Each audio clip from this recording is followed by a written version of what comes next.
Kita masuk ke tanda-tanda tukang sihir. Karena di Indonesia cukup banyak orang yang tukang sihir sebenarnya, tapi mengaku sebagai kiai, ustadz, dai, haji, menggunakan kopiah hitam, menggunakan kopiah putih, ya, tidak jarang juga menggunakan surban. Jadi orang-orang awam tertipu dengan masalah itu. Maka ada ciri-cirinya sehingga kita bisa membedakan mana dai, mana ustadz, mana kiai yang sebenarnya, mana tukang sihir itu. Yang pertama, ciri-ciri penyihir adalah bertanya kepada pasien tentang nama ibunya. Jadi bukan nama ayah.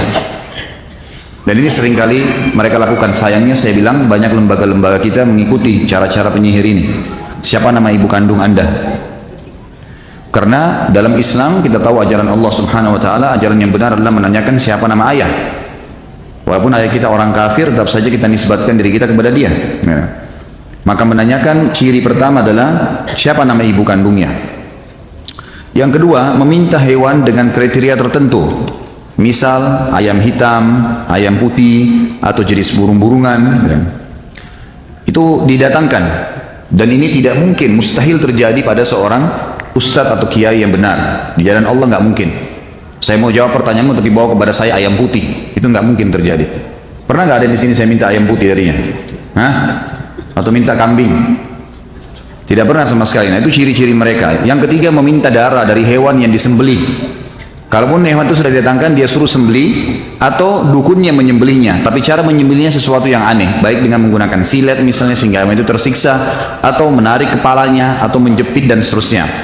Dan itu tanpa menyebut nama Allah. Selain menyembelihnya selain cara yang Islam, cara yang diajarkan oleh Allah, juga dengan cara darahnya diambil, lalu dioleskan darah tersebut pada bagian tubuh pasien yang sakit atau yang datang mengeluh, dan memerintahkan agar sembelian tersebut tidak dimakan tapi dibuang di tempat-tempat reruntuhan atau dekat batu atau pohon, yang memang sebenarnya tujuannya untuk dijadikan sebagai sesajen bagi syaitan-syaitan yang telah membantu para dukun-dukun itu. Itu yang ketiga. Yang keempat, meminta jejak dari orang yang datang kepadanya seperti pakaian dalam, sisir, kuku, rambut, atau foto. Tujuannya dia minta jejak dari pasien yang datang adalah karena pasien yang datang kepada dukun juga dianya sendiri disihir supaya menjadi pelanggan, ya, sering datang. Kapan-kapan saja bisa dikuatkan sihirnya, dia datang. Mungkin dia rindu sama dukunnya, mungkin dia ingin bertanya sesuatu, atau setan yang sedang ditugaskan memang diberhentikan sehingga reaksi sihirnya kurang dan seterusnya. Kemudian yang kelima, menulis mantra-mantra, simbol-simbol, huruf-huruf lepas, nomor-nomor, atau dalam persegi empat atau lingkaran. Baik itu dalam tulisan Arab atau tulisan yang lainnya. Yang keenam, memberikan jimat, baik itu dalam bentuk kepada pasien, diantaranya ada yang kecil dan besar, berbentuk segitiga atau segi empat, dilipat dalam kulit, potongan besi atau potongan perak. Di dalamnya berisikan permohonan bantuan bernuansa syirik, nomor-nomor atau huruf-huruf. Ada kalanya tukang sihir menyuruhnya agar menggantungkan jimat tersebut di lehernya, dikalungkan atau di lengannya, atau meletakkannya di bawah bantal bila memang targetnya adalah pasangan hidupnya. Kemudian yang ketujuh, memberikan benang dari bulu binatang atau tali yang ada bundalannya atau simpul-simpulnya. Ini semua diberikan, dan ini mustahil terjadi pada seorang ustadz. Nggak mungkin. Dai jalan Allah nggak mungkin kasih jimat, suruh pakai. Pokoknya cirinya kalau sudah kasih jimat, biar pakai kopiah, biar pakai apa, jangan dipercaya. Udah, dukun pasti. Yang kedelapan, memberikan pasien barang-barang untuk ditanam di dalam tanah, dan ini mustahil terjadi pada dai. Nggak mungkin. Tapi dukun-dukun pasti memberikan sesuatu untuk ditanam, baik di rumahnya, di tempat kerjanya, atau bahkan ditanam ke dalam tubuhnya sebagai susuk kalau kita biasanya. Yang kesembilan, memberikan pasien kertas-kertas yang bertuliskan mantra-mantra dan memberikan dupa untuk dibakar pada waktu terbenam matahari, terbit matahari, atau waktu siang hari, atau dikenal dengan kailula dalam bahasa Arab. Lalu kemudian tentu dupa-dupa tersebut memang disyaratkan diberikan untuk setan-setan yang sedang bertugas pada waktu itu dari para dukun, sehingga setan mengetahui kalau si dukun dan pasien tadi patuh padanya. Yang ke-10, menuliskan untuk pasien huruf-huruf lepas pada bejana, pada piring atau keramik, atau pada potongan-potongan kayu dengan material tertentu yang bisa dicairkan, atau dengan za'faran, wangi-wangian. Lalu ia memerintahkan orang yang datang kepadanya agar mencairkan dan meminumnya. Jadi nanti dicairkan di depannya dukun, lalu dia mantra-mantrain, lalu kemudian disuruh ya meminumnya, dicairkan lalu diminum. Seringkali dukun juga meminta, maaf bahasanya, ya, darah haid dari wanita yang dijadikan target oleh laki-laki tersebut, lalu kemudian disuruh laki-laki tersebut meminumnya. Yang ke-11, memberikan kepada orang yang datang kepadanya, baik orang yang sakit maupun selainnya, sebotol air yang di dalamnya ditaruh sebagian kertas yang bertuliskan mantra-mantra dan permohonan bantuan kepada syaitan, lalu memerintahkannya agar mandi dengannya di tempat yang tidak terurus lagi hancur atau pekuburan yang sudah ditelantarkan. Kemudian yang ke-12, seringkali di rumah dukun ditaruh tanah, pasir, kemudian di sekitar pasir itu dibuat lingkaran dari karet, dan pasir itu sudah dijadikan sebagai kesepakatan antara dukun itu dengan setan-setannya. Jadi disitulah seperti tempat ya, yang syarat dikasih oleh syaitan untuk bisa pasien tersebut terkena apa yang ditargetkan.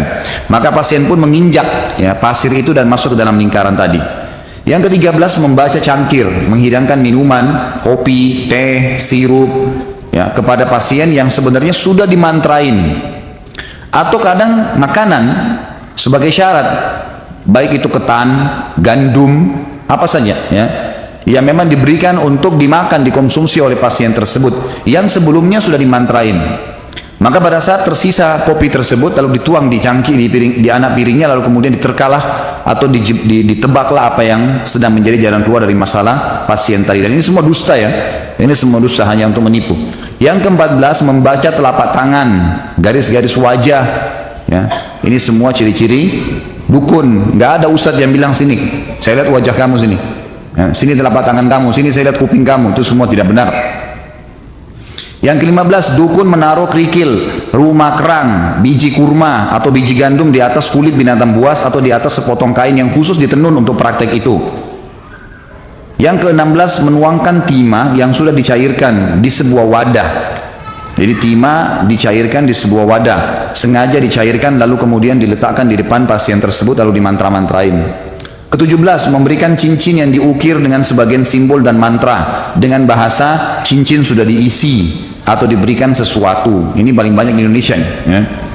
Jadi jangan aneh-aneh, pakai cincin yang biasa saja gitu.